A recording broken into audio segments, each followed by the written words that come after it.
13th question देखिए, as observe from the top of a 75 metre high lighthouse from the sea level पे जो light house है जिसकी height 75 metre है, वहाँ ऊपर से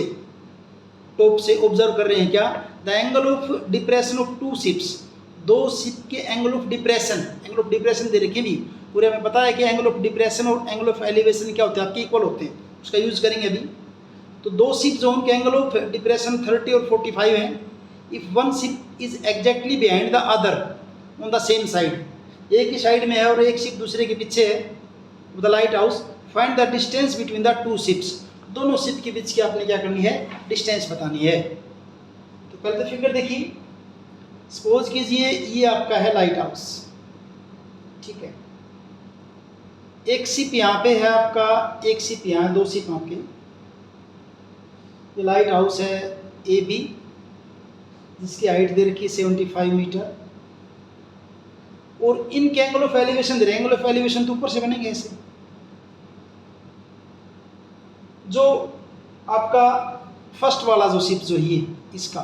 इसका एंगल ऑफ एलिवेशन देखिए,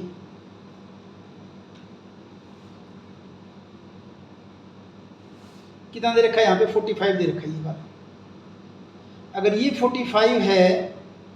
तो यहाँ भी क्या बनेगा, angle of elevation, angle of depression है, सॉरी एंगल ऑफ डिप्रेशन 45 है, तो एंगल ऑफ डिप्रेशन 45 है तो एंगल ऑफ एलिवेशन भी क्या होगा, 45 होगा, ठीक है।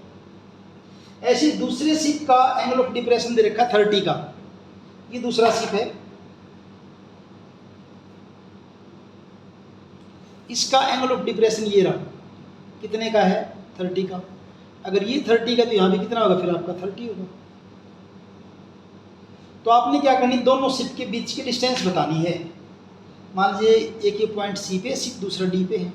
हमने किसको बताना है, सी डी को बताना है, सी डी को। ये जैसा क्वेश्चन है, ट्रायंगल ए बी सी में से एंगल का नीचे पता चली गया है, ए बी सी में से बी सी को पता कर लें, और ए बी डी में से बी डी को पता कर लें, बी सी को फाइंड आउट कर लें इस ट्रायंगल से, और दूसरे वाले से बी डी को फाइंड आउट कर लें, बी डी में से बी सी को माइनस कर दें, क्या जाएगा सी डी, और सी डी क्या है, दोनों शिप के बीच की डिस्टेंस है। तो यहाँ पे ए बी क्या है, ए बी लाइट हाउस है, ये आपका क्या है, लाइट हाउस की हाइट है जो कितनी है 75 मीटर, और सी डी क्या है, डिस्टेंस बिटवीन द शिप्स, जिसको हमने फाइंड आउट करना है, between the ships in right angle triangle A B C, in right angle triangle A B C, किसको पता करें, बी सी का पता कर लेते हैं। ये आपकी 75 इसके अंदर मिक्स होकर दिख रही है, 75 दे रखी है, किसका पता करना है, बी सी का, पता किसका है, ए बी का, B C by A B, base by perpendicular क्या हो जाएगा, कोट, और कोट कितना 45, क्रॉस मल्टीप्लाई करेंगे, B C is equal to A B cot 45, cot tangent, B C is equal to A B कितना 75, cot 45 1 होता है, तो B C is equal to क्या हो जाएगा आपका 75 मीटर। अब ट्रायंगल ले लीजिए आप A B D, in right angle triangle A B D, in right angle triangle A B D, पता किसका करना है,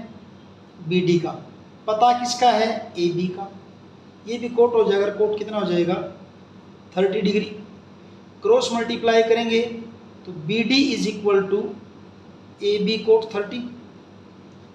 B D is equal to A B तो 75 है, और कोट 30 की वैल्यू आपकी होती है √3 में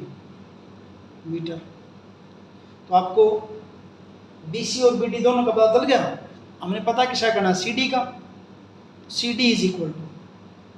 सी डी किसके इक्वल आएगी भाई, बी डी में से बी सी को माइनस कर दीजिए, बी डी कितना है 75 √3 माइनस बी सी कितना है 75, तो C D is equal to, दोनों में से 75 कॉमन ले लिया, अंदर क्या जाएगा √3 माइनस 1 मीटर, और ये आपकी क्या हो जाएगी, distance between the two ships.